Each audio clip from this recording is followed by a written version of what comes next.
Of Unit 10, we are looking at the legacy of the Civil War. So before we get going, I do want to look at this graphic here that you can see the cost of the Civil War. This was something that we talked a little bit about in the previous unit as well. So this first area up here looks at the monetary cost. So it's all the money that is in $1860, and so in the north you can see the cost that the federal government paid, the cost that the states paid, and then also in the south as well. So we're looking at close to $84 billion for each side that everybody basically paid for the war, which is a ton of money and is really going to devastate the economies over the course of the next few years. You're looking at this next section here. You have the human cost. You have Northerners killed and wounded, and then Southerners killed and wounded. So, as far as a number of Americans killed, we're looking at, well over 500,000 people. So the amount of just death, destruction, and just change that the country is going to go through because of the Civil War is very apparent here. If you look at this, is very interesting. If you look at this chart here, so Abraham Lincoln is a Republican, and he wins the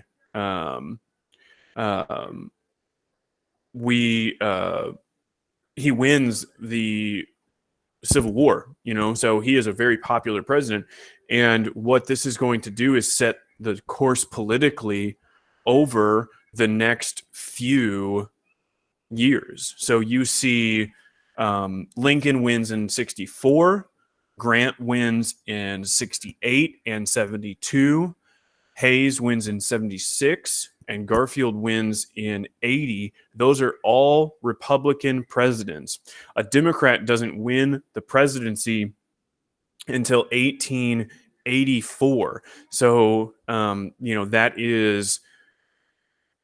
is 4 presidential elections in a row that the Republicans win, and it's really a directional tie to the success that they had winning the Civil War and putting down slavery. Okay, so just keep that in mind as we go through. So, cost of the war, we talked a little bit about this. With the defeat of the Confederacy, the Union of the United States had been preserved, so it had been kept together, but at a terrible cost. The Civil War was the deadliest war in American history. In 4 years, around 620,000 soldiers died. 360,000 on the Union side and 260 from the South. Both the North and the South spent an enormous amount of money, which is what I showed you in that chart.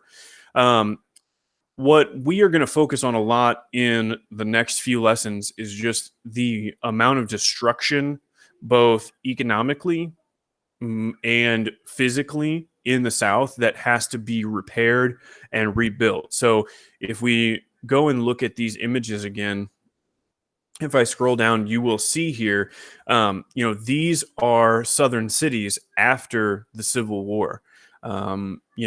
These were once thriving cities that people lived in, people shopped in, like large metropolitan areas, and now they are just left in rubble. And most of the South looks similar to this, and that is one of the reasons why this era is called Reconstruction. We are trying to rebuild the United States, especially in the South, and we're trying to regroup and rebuild that bond between the northern states and the southern states, and it's going to take a lot to do.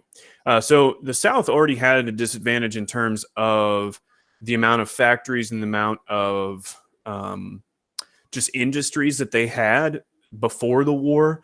And now after the war, their main source of income, which are farms and plantations, are destroyed. About 40% of this 40% of the South's livestock was killed.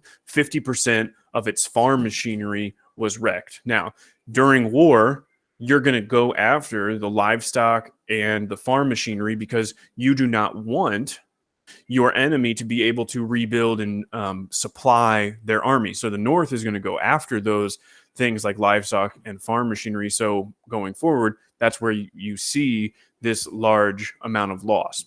Factories and thousands of miles of railroad track were also destroyed.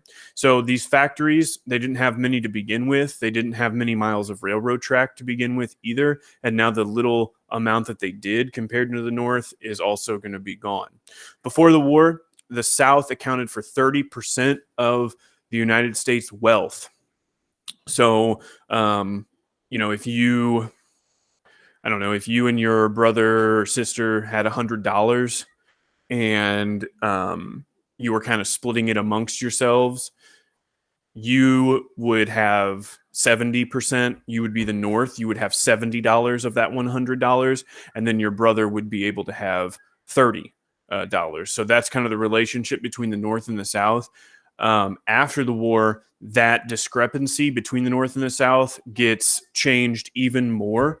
It gets changed from 30% of the wealth down to 12% of the wealth. So it'd be like you having 82 or $88 and your sibling only having $12. So it's very, very unequal, I guess would be a way to describe it. You have one group in the North that has an exorbitant amount of wealth and controls a lot of that wealth, and then the South has a very small portion of it. The North's economy rebounded very quickly after the war because they could regroup and rebuild their factories and their machinery.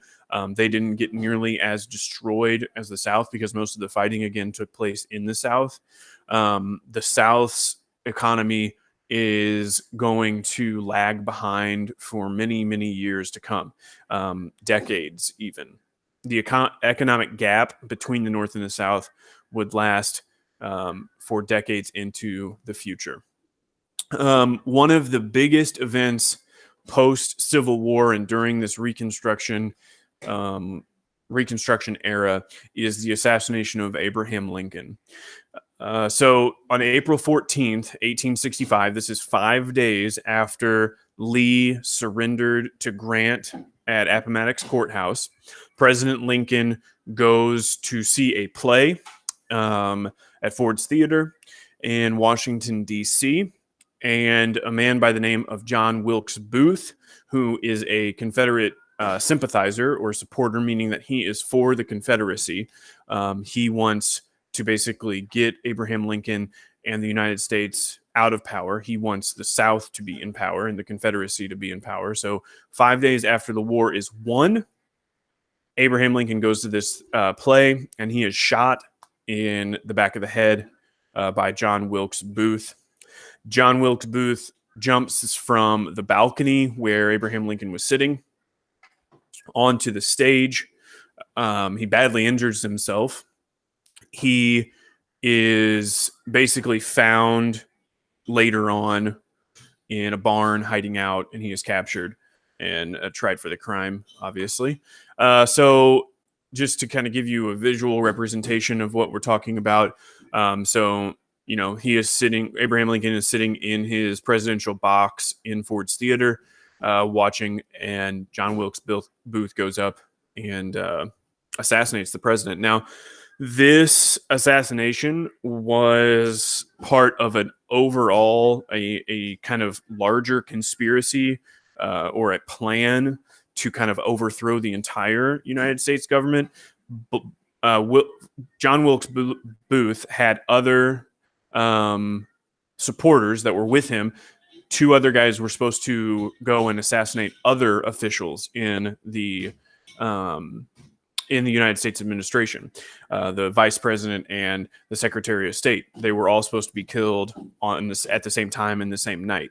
John Wilkes Booth is the only person that actually was able to go through with his part of the plan by killing Abraham Lincoln. So you can see Abraham Lincoln has been shot. John Wilkes Booth jumps down, yells, and just and he runs off, but he's got a big broken leg, and he is ultimately going to be captured. So Abraham Lincoln wins the Civil War. 5 days later, he is assassinated. So this man that had poured, um, all of this time into the Civil War to try to keep the United States together and bring the United States together, and is ultimately seen as a hero and a leader to many of the people in the North, and especially those formerly enslaved people, is now dead. I mean, he is killed. He is wounded. He is carried to a nearby house. Doctors do try to save his life, but I mean, it's 1865. They don't have the type of medical um, knowledge or equipment or procedures to save his life from getting that bullet out of his brain. It cannot be removed, and he dies the next morning on April 15th, 1865.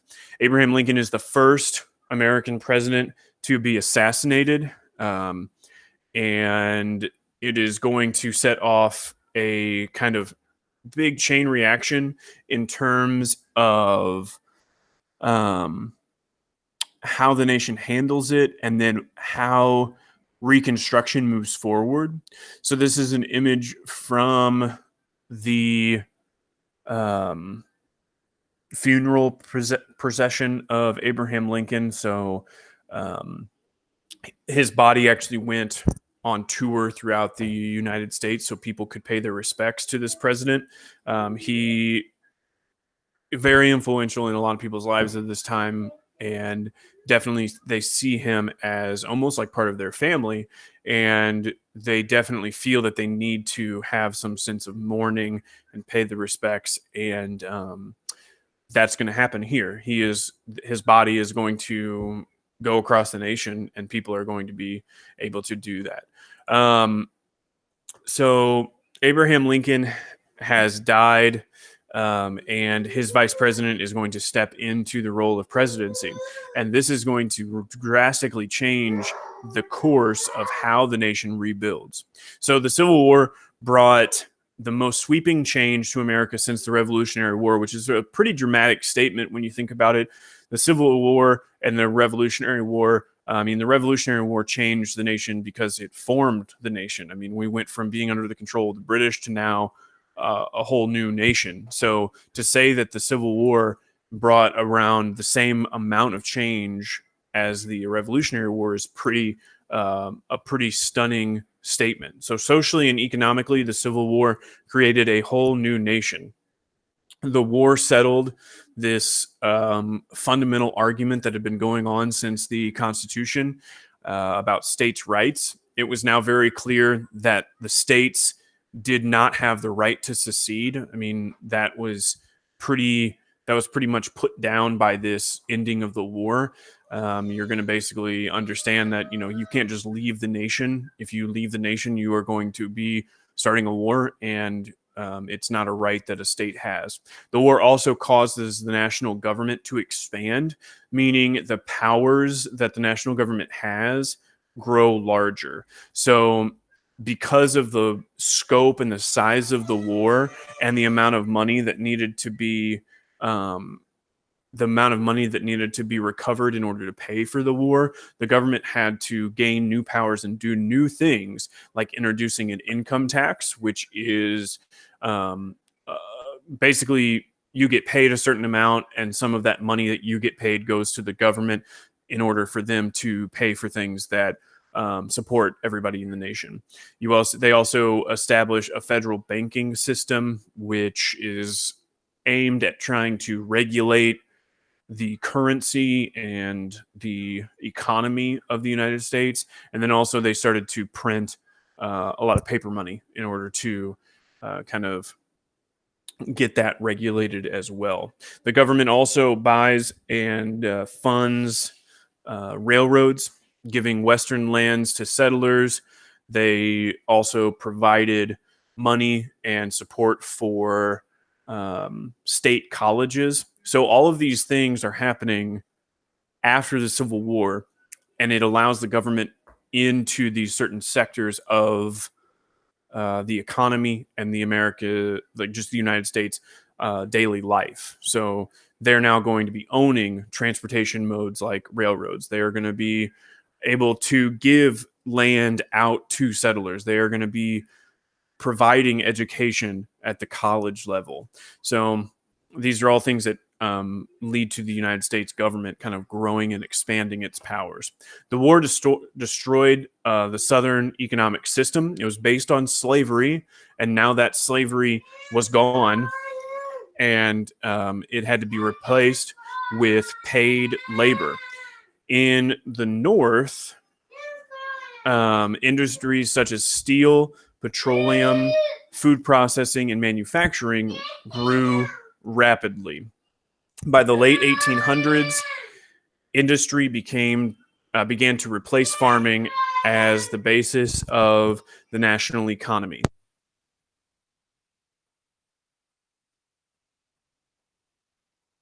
So the thing here that you have to understand is that the Southern economy was able to gain wealth because they were making money and not having to pay anybody to work in the places that they were making money.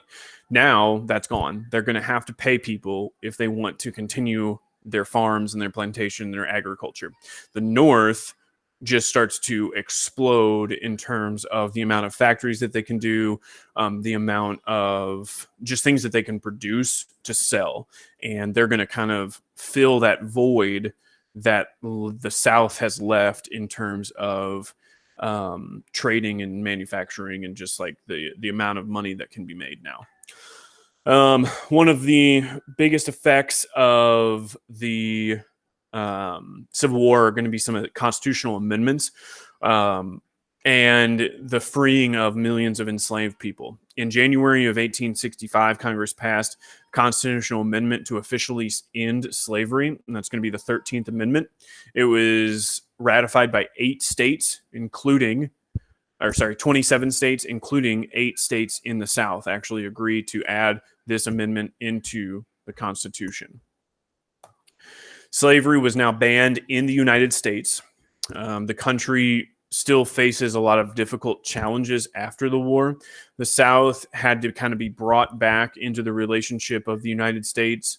4 million former slaves now had to be integrated into being, freed people and functioning in a society where they just a few short years ago were not seen as free people. So after 4 years of destruction in the Civil War, Americans turned their energies to rebuilding the nation. So we have a few problems that we're left with at the end of lesson 1 here. 1, the South is in ruins both physically and economically. You have 4 million people who are just basically left with no clear path forward, and you have a nation that is now being now kind of abandoned in a sense, or kind of left alone now because they don't have that leader that was going to guide them through this period in Abraham Lincoln. So what we see is we're going to have to see that Reconstruction take place in a very different way than people, I think, were hoping that it would. So that is lesson 1. You can now go to the Nearpod assignment. Go ahead and do that summary and then take the quiz. If you have questions, feel free to